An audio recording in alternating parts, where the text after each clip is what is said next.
Bathroom Breaks and Bedtime Tales presents Jethro by Sevastian Winters.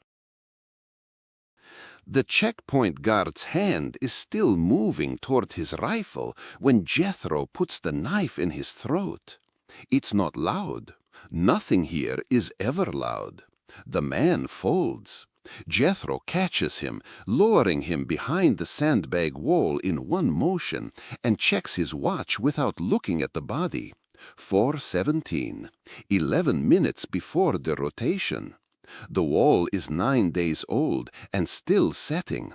Concrete poured in darkness by men who understood that a thing built fast enough becomes permanent before anyone thinks to argue. He takes the guard's coat. It's too wide in the shoulders and smells like black tobacco and a life with an expiration date. He buttons it to the throat and walks. The debriefing room in Langley smelled like burnt coffee and decisions already made. The man across the table had no name Jethro was ever given. He slid a photograph across without preamble. Marcus, standing outside a government building in East Berlin and smiling at someone off frame. He'd clearly been happy when it was taken, which meant it was before. Arrested, the man said. The charge is fabricated. The imprisonment is real. 6 weeks in Hohenschönhausen. Jethro looked at the photograph until he had memorized every detail of his brother's face. Marcus, who still owed him $20 from a baseball bet in 1953 and had been refusing to pay it on a technicality for 8 years. He could not walk past a dog without stopping. He was 31 in that photograph and looked younger because he had been happy. What do you need? A second photograph crossed the table. A Soviet intelligence officer, dark-haired, photographed through a long lens at a Vienna cafe. She was reading. She looked bored with everything the world had on offer. Her name is Bella Jenkins, the man said. She runs assets inside the KGB's East Berlin station. We need someone inside her network. Someone she'll want. Why would she want me? The man almost smiled. Because you're exactly the kind of damage she collects. The Langford name had been radioactive since 1958. His father, a State Department attaché, was accused of passing low-level intelligence to Soviet contacts during a Vienna posting.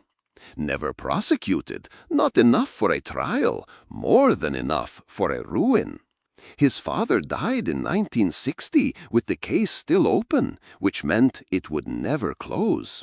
It would be carried until someone did something about it, or there was no one left to carry it. Jethro chose the former. He spent 3 years inside Bella's network. 6 assets were burned in sequence, each in a way that looked like the natural entropy of intelligence work in a city that was becoming, by the hour, impossible. Bad luck, operator error, the kind of rut that comes for everyone eventually. He gave each burn weeks of preparation and left no trace. He was meticulous. He was patient. He wore gloves in August because he did not trust contact. He managed every element of every operation through enough insulation that nothing reached the center. Sometimes, in the 3 o'clock dark of a safe house, he pressed his palm flat against the wall just to confirm the wall was real. 6 assets, 1 left to burn. Her name was Bella Jenkins. He had not burned her and called not doing so operational patience. He had not examined it further. That was the only lie he had told himself through 3 years of this work, and it was the one that mattered. She was at the window when he entered the apartment on Schönhauser Allee, standing, not sitting, not turning immediately. That was the second thing wrong. The first thing wrong was his own pulse. He never feels his pulse during operations. He built a version of himself specifically so that would not happen. He is feeling it now, noticing it without addressing it. He doesn't have time for that tonight. He sits down and does not remove his gloves. She catalogued the gloves in the first 5 minutes 3 years ago and has never once mentioned them, which is more information than mentioning them would have been. The wall was finished last night, she says, still at the window.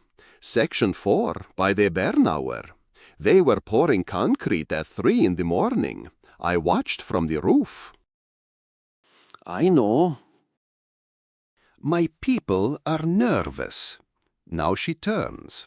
She has the face she always has. Composed, watchful, the expression of someone who finished making decisions about you before you finished sitting down. Nervous people make mistakes. Nervous people talk to the wrong people about the wrong things. That's why you called me in early? That's one reason. Dieter is dead, she says. Dieter Haas, the asset Jethro burned 4 months ago, caught at Friedrichstrasse and sentenced to 8 years. He was supposed to be in Hohenschönhausen, alive, incommunicado, and bothering no one. I heard. Found in his cell this morning. Someone opened his throat. Jethro says nothing. This is new information. It is bad, and he files it without expression. Before he died, Bella says, he talked. Outside, somewhere near the wall, something mechanical strains and gives. People always do. He talked about you. She says it the way she says most things, flat, informational, the voice of someone reading a report they memorized before you arrived. Her eyes don't leave him. He has always found her eyes clarifying. That is the wrong word. He has never found a better one. Then we have a problem. We have several. She continues to sit across from him. The question I'm considering is whether you are the problem, or whether you are, as you have always appeared to be, exactly the right person to solve it.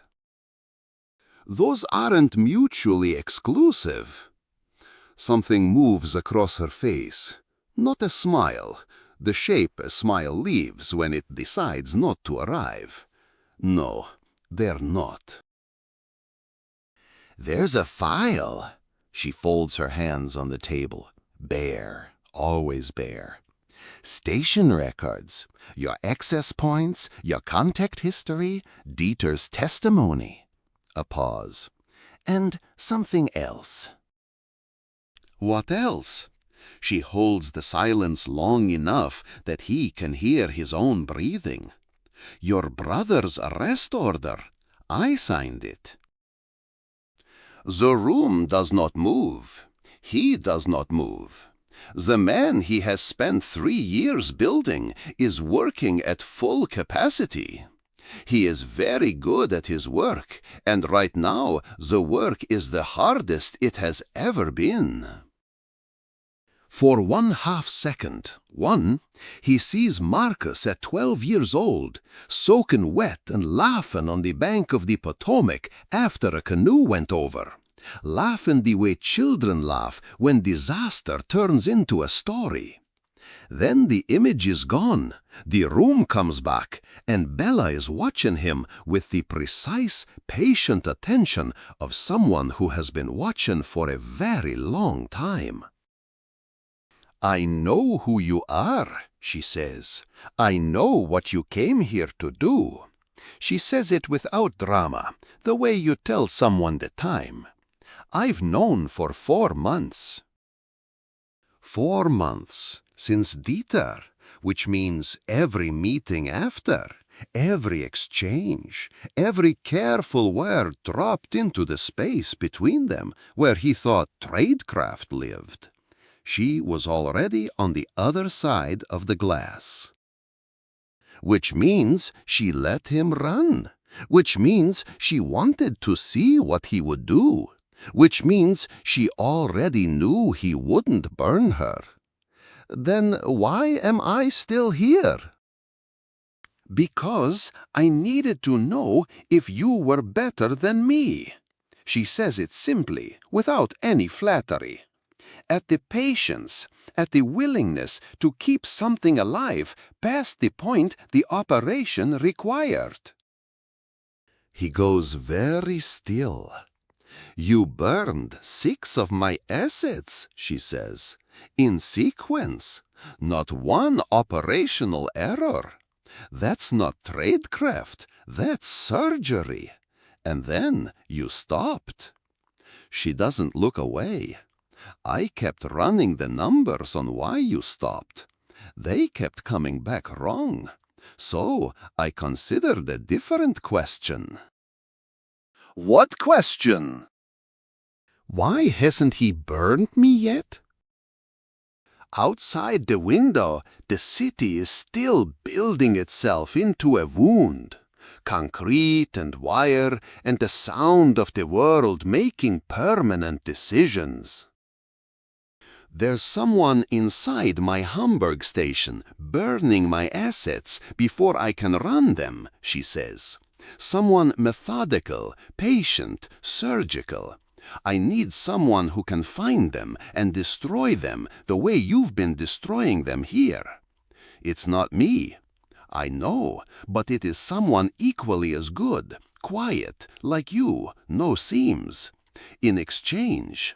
She doesn't finish the sentence. She doesn't need to. "It's not me." "I know, but it is someone equally as good, quiet, like you, no seams."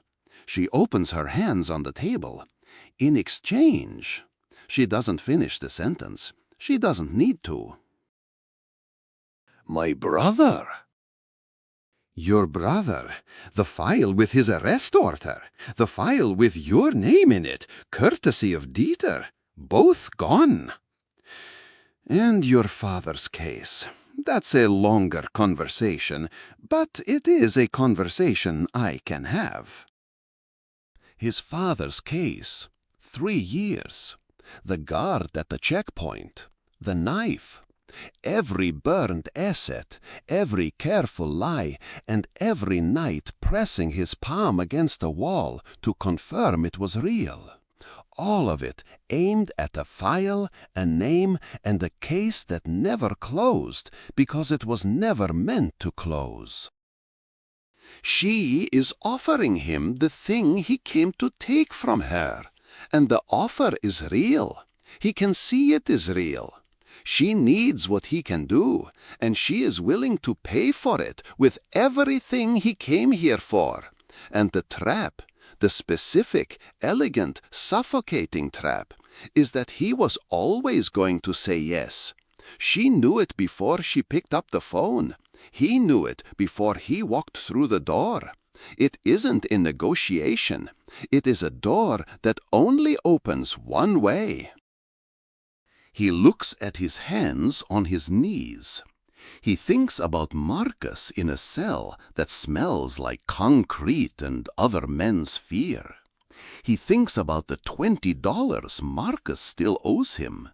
and how the only reason that detail is in his head right now, in this room, is that he has been careful never to think about anything that would make his brother a person instead of a mission. He has failed at that too, apparently, along with everything else.